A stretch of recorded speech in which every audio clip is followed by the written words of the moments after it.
Hola, ¿qué tal? Buenas tardes, soy Mauricio Weintraub. Es un placer, como siempre, para mí estar todos los miércoles a esta hora, desde hace ya, si no me equivoco, 5 semanas, en este ciclo que decidimos llamar Temas Humanos Vistos, Mirados desde la mirada de las escenas matrices. Como siempre decimos, las escenas matrices es, por supuesto, una mirada psicoterapéutica. También es una forma de ver al paciente, al terapeuta mismo, a la relación entre paciente y terapeuta. Es una manera de mirar al ser humano finalmente y una manera de mirar la vida. Y justamente a partir de esta manera de mirar la vida que tenemos, tratamos de ir recorriendo distintos temas en este pequeño ciclo, como para poder acercar a ustedes esta forma de observar.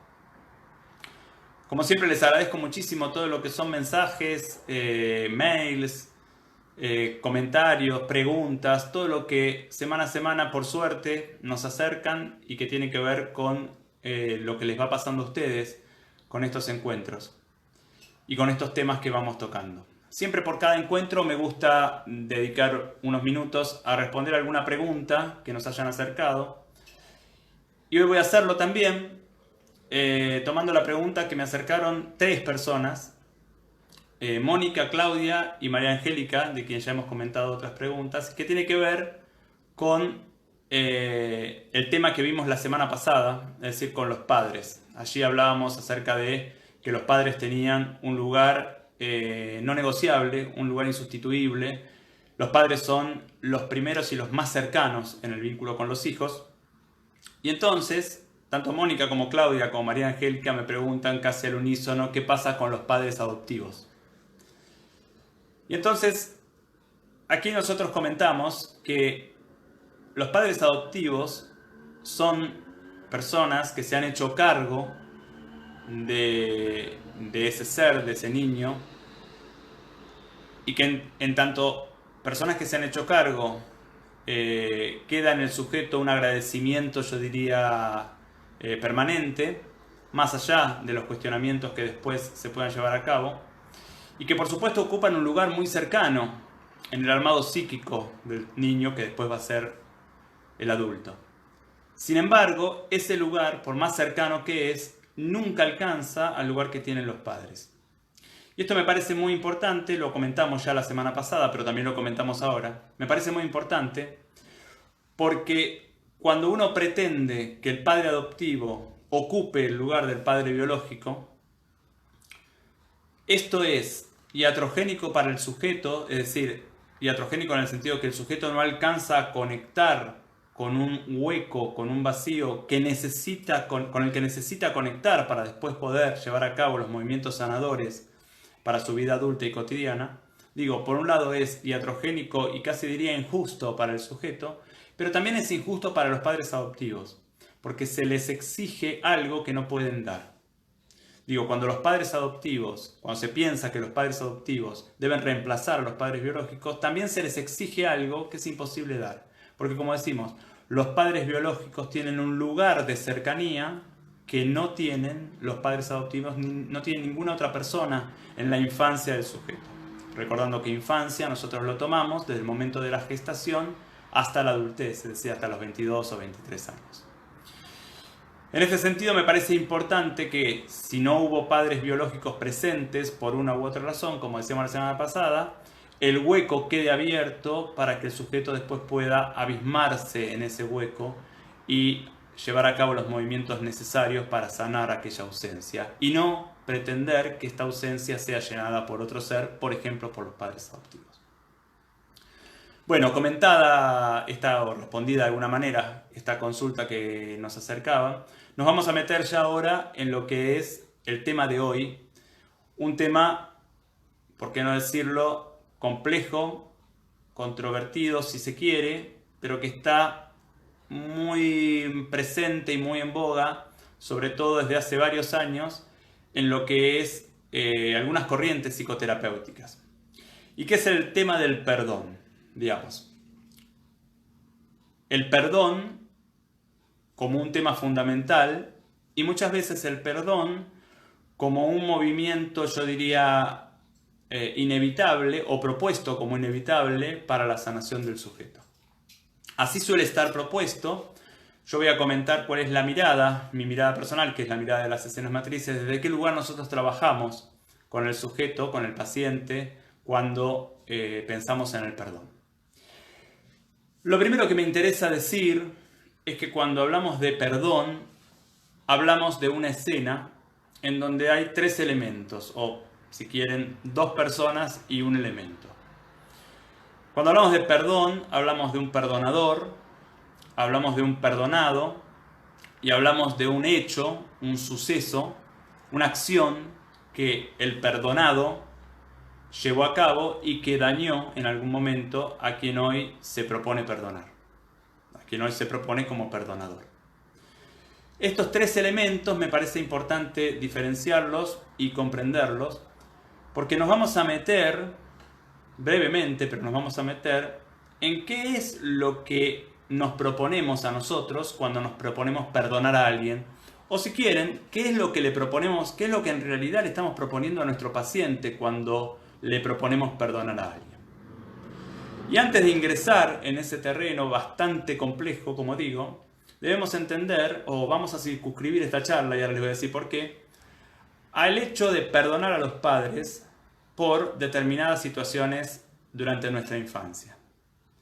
Digo, cuando uno se propone perdonar, en realidad se propone perdonar a los padres por aquellos actos que ellos cometieron cuando nosotros éramos chicos. ¿Por qué digo esto? Porque todos los otros perdones de nuestra vida cotidiana tienen que ver en el fondo con esto. Entonces vamos a circunscribir lo que vamos a decir a la relación con los padres cuando nosotros éramos chicos. Es decir, en general nos proponemos a nosotros mismos o le proponemos a un paciente perdonar a los padres por determinada acción cometida en la infancia. Y aquí me voy a meter en lo que para mí es importante entender con respecto al perdonador. Digo, cuando yo me propongo perdonar a alguien, estoy ahora refiriéndome fundamentalmente a mis padres en la infancia, o cuando le propongo a un paciente perdonar a alguien, perdonar a los padres por un hecho cometido, lo primero que hay que pensar es que le estoy proponiendo situarse en un lugar a partir del cual él sabe mejor que su padre lo que se debería haber hecho.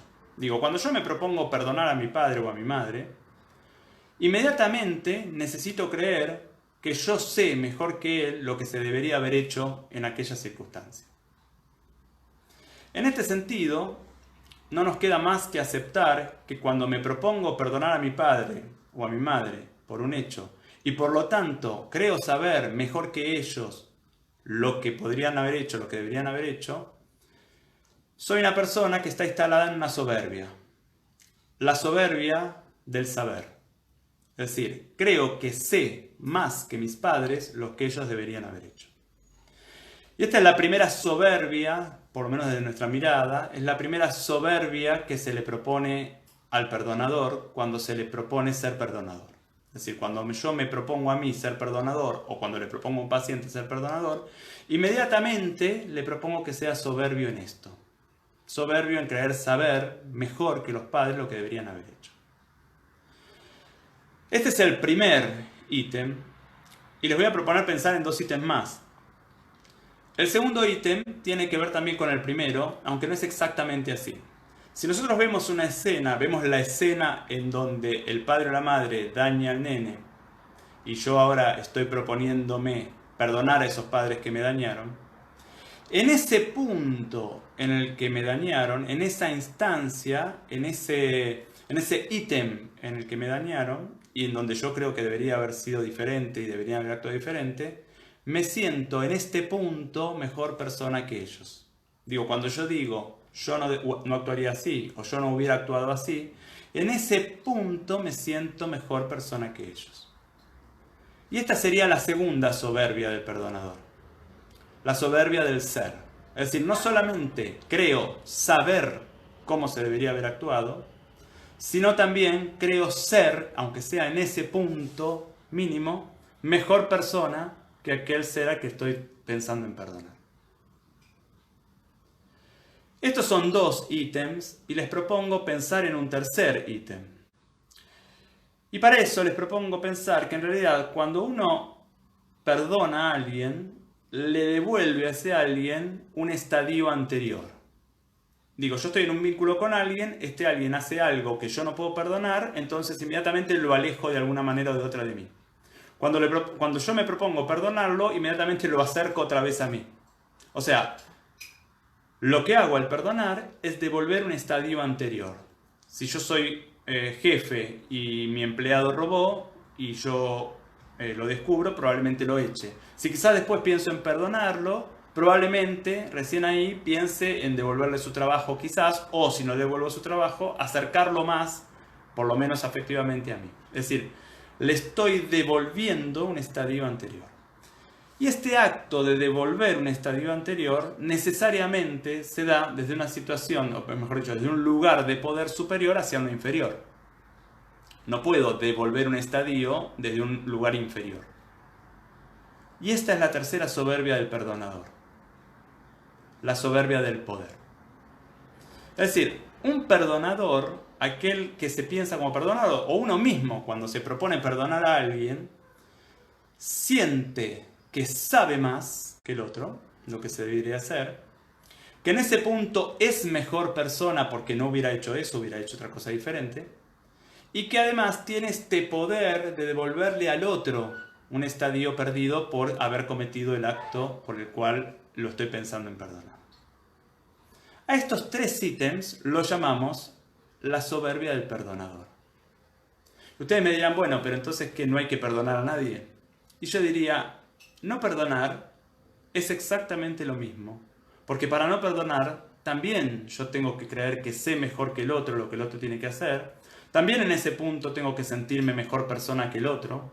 Y también tengo que sentir que puedo devolverle un lugar perdido, aunque decida no devolvérselo. Es decir, perdonar y no perdonar son las 2 caras de la misma moneda, de sentirme más que el otro.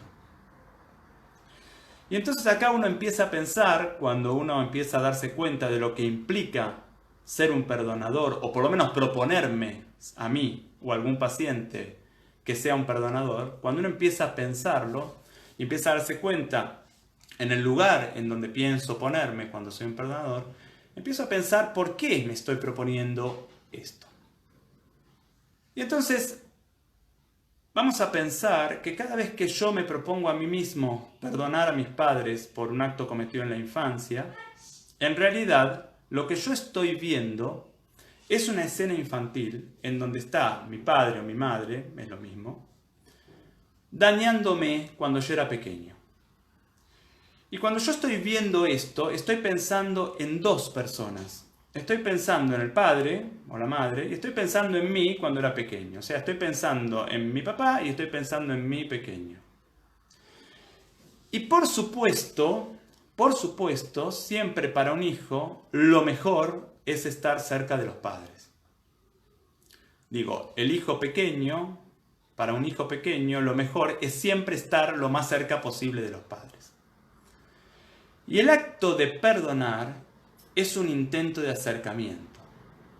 O sea, en el acto de perdonar, yo intento acercarme a mis padres. Este acto de acercamiento es un intento de volver a un lugar de menor conflicto o de no conflicto en la relación con mis padres. Cosa que por supuesto, como estoy diciendo, es saludable para cualquier niño pequeño. Cualquier niño pequeño se siente mejor si puede estar cerca, cuando digo cerca no digo solo corporalmente, digo cerca afectivamente de los padres, sentirse cerca de los padres, que cuando no se siente cerca de los padres.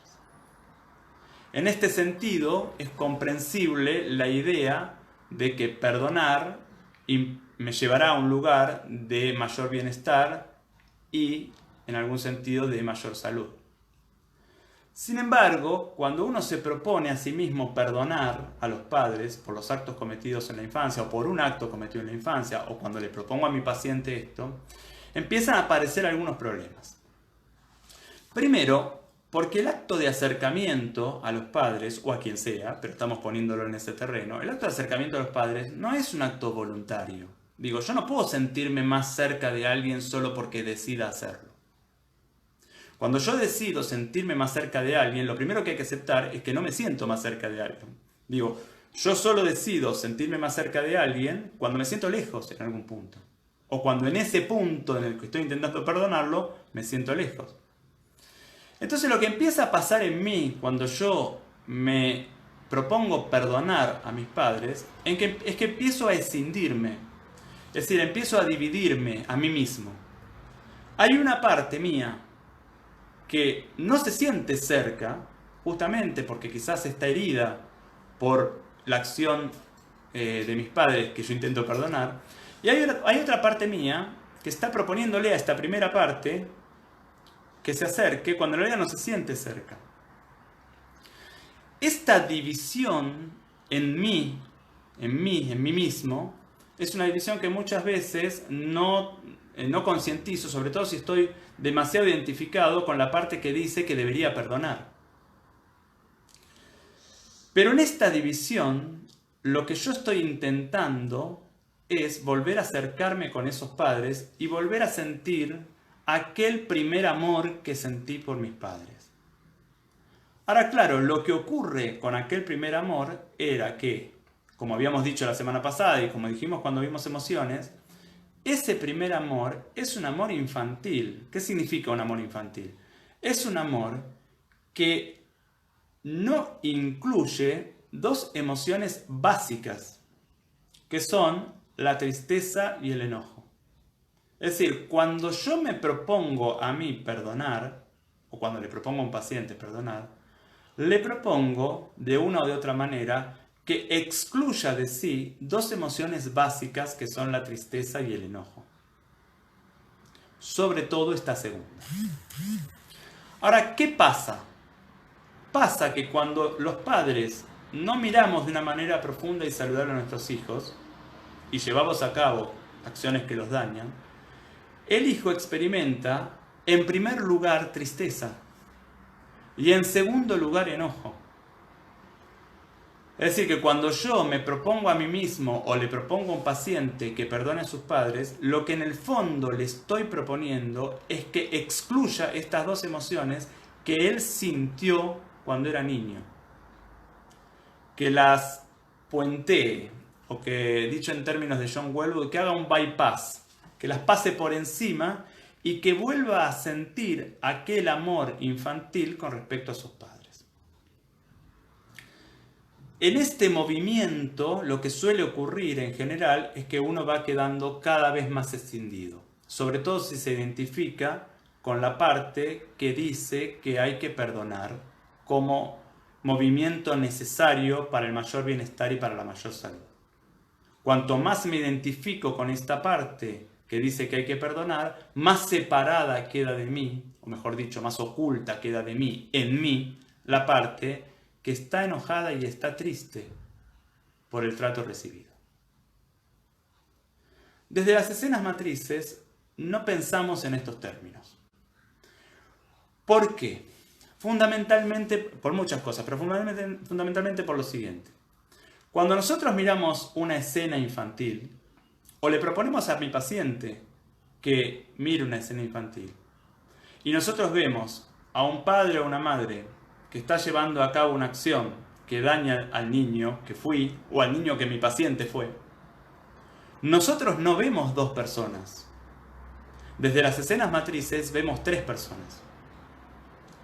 El padre que lleva a cabo el daño, la acción que daña, el niño que recibe la acción que daña, y mi paciente que es hoy un adulto mirando y contándome esta acción, o si quieren, yo mismo que estoy mirando y contando esa situación. Es decir, ya no hay dos, ahora hay tres.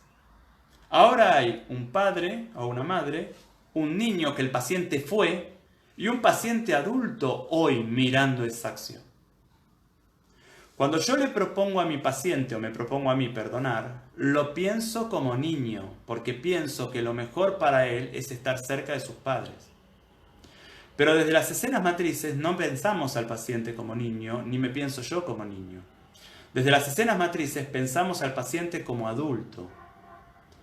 Fue ese niño y ese niño está hoy en él, pero él no es un niño. Y pensarlo como adulto nos lleva indefectiblemente al próximo paso. Ser adulto es ser hoy padre y madre del niño que él fue. O sea, la adultez se define ahí. Soy adulto cuando yo soy hoy el padre y la madre del niño que fui. Y entonces, en esta mirada de la escena infantil, en donde hay un padre o una madre que daña al niño que fui, pero yo no soy el niño que fui, sino que soy hoy el padre y la madre de ese niño, mi tarea no consiste en perdonar o en no perdonar a esos padres. Mi tarea consiste en el niño que fui. Es decir, mi vínculo no es con los padres, ni para perdonarlos, ni para no perdonarlos, ni para juzgarlos, ni para dejarlos de juzgar. Mi vínculo es hoy con el niño que fui. Y mi tarea hoy es llevar a cabo los movimientos necesarios para poder sanar a ese niño que fui. O por lo menos para poder dar el próximo paso en su crecimiento. Es en este sentido en donde considero y en donde desde las escenas matrices consideramos que la propuesta de perdonar o la propuesta de no perdonar a los padres desvía el foco de atención en donde debe estar la mirada del adulto, ya sea que el adulto sea mi paciente o ya sea que el adulto sea yo. La mirada del adulto debe estar, por lo menos desde nuestra mirada, en el vínculo que él establece con el niño que fui o con el niño que fue. Cuando yo me propongo mirar a los padres y perdonarlos, ¿cómo se siente el niño que fui? Si pudiera preguntarle o si él pudiera hablar y decirme, ¿cómo se siente ante este movimiento mío de perdonar o si quieren de no perdonar? ¿Cómo se siente cuando yo le doy la espalda a él y me dirijo a los padres para perdonarlos o para no perdonarlos? Cada vez que le doy la espalda a él para perdonar a los padres o para no perdonarlos, le doy la espalda a él. Y por lo menos desde las escenas matrices, nuestra tarea justamente es no darle la espalda a ese niño. Porque justamente fue eso lo que lo hirió. Cuando los padres, que hoy son padres biológicos, cuando los padres de una o de otra manera no pudieron mirarlo en profundidad, no pudieron mirarlo realmente como el nene necesitaba, es decir, cuando de una o de otra manera le dieron la espalda. Nuestro planteo justamente no consiste, como digo, ni en perdonar ni en no perdonar. Perdonar a los padres, o mejor dicho, proponerme perdonar a los padres como camino hacia la sanación o como camino hacia el mayor bienestar, proponerme perdonar a los padres es intentar volver a un estadio infantil, en donde no hay emociones displacenteras. Proponerme no perdonar a los padres, proponerme estar siempre enojado con los padres y nunca perdonarlos, es regresar a un estadio adolescente en donde no existe el amor, o si existe, no contacto con él. El amor adulto, como hablábamos la semana pasada o la anterior, el amor adulto es mucho más complejo. No intentamos en la relación con nuestros padres volver a ningún estadio infantil. Nuestros padres son padres biológicos, no son ya el padre de aquel niño que fui, el padre de aquel niño que fui soy yo. Los amo en tanto padres biológicos porque, como decíamos la vez pasada, nos han dado el ser y eso es más grande que todo lo que nos han quitado. En ese sentido, los amo y los amaré siempre. Ahora, el vínculo que yo tengo hoy con mis padres biológicos no depende solo de mí, depende de los dos. Depende de lo que yo haga para poder moverme en el sentido de mi crecimiento y depende también de lo que mis padres hagan para poder moverse en el sentido de su crecimiento. Es decir, el vínculo, cuán cerca estoy hoy de mis padres, no depende solo de mí, depende de los dos. Cuando yo me propongo por perdonarlos y entonces estar otra vez cerca de mis padres, pues entonces hago lo que hace todo niño.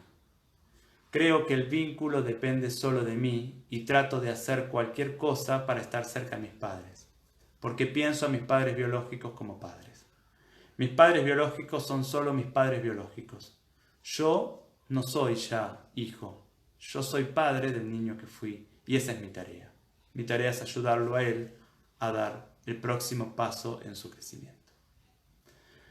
Algo de esto fue el perdón, algo de esto, como siempre decimos, todos los temas que tratamos, cuando los tratamos, expresamos solo los títulos, expresamos solo las ideas más generales, expresamos solo las ideas más teóricas, que son siempre las menos importantes, porque después habrá que ver cómo todas estas ideas bajan a la vida cotidiana de cada uno de nosotros, no solamente de los pacientes, sino también de nosotros los terapeutas.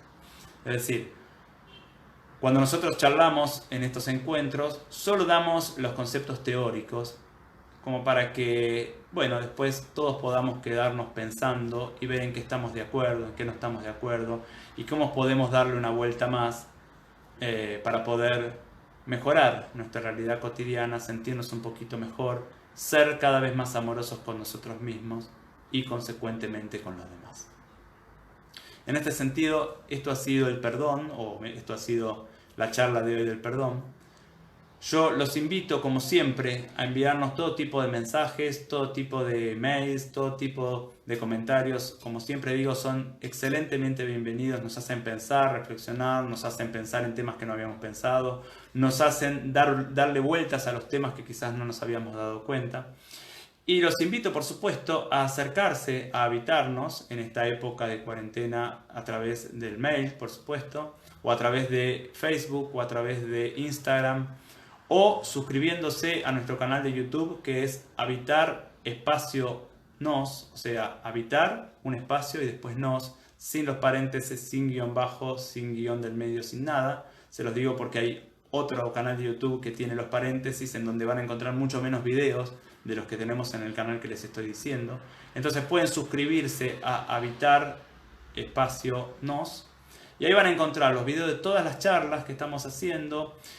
Van a encontrar varios videos sobre qué son las escenas matrices y de qué manera tocan algunos de los puntos importantes. Y van a encontrar algunos videos también sobre el enojo y algunos videos también sobre la relación entre padres y hijos.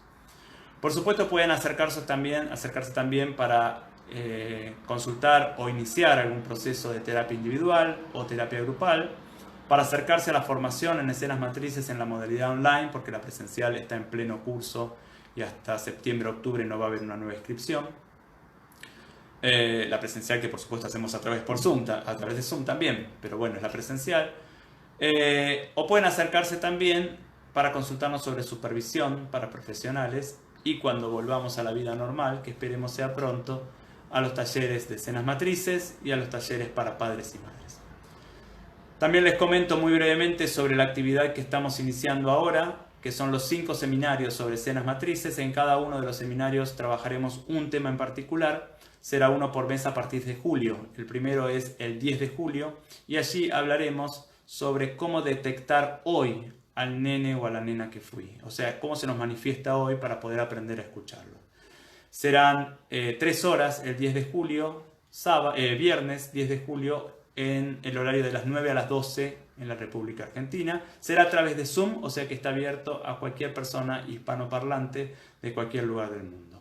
Todo esto pueden consultarlo a info@habitarnos.com.ar. Yo les agradezco, como siempre, muchísimo el acompañamiento de ustedes, y por supuesto los invito a acompañarnos, si quieren, la semana que viene, el miércoles, en el mismo horario. Muchísimas gracias.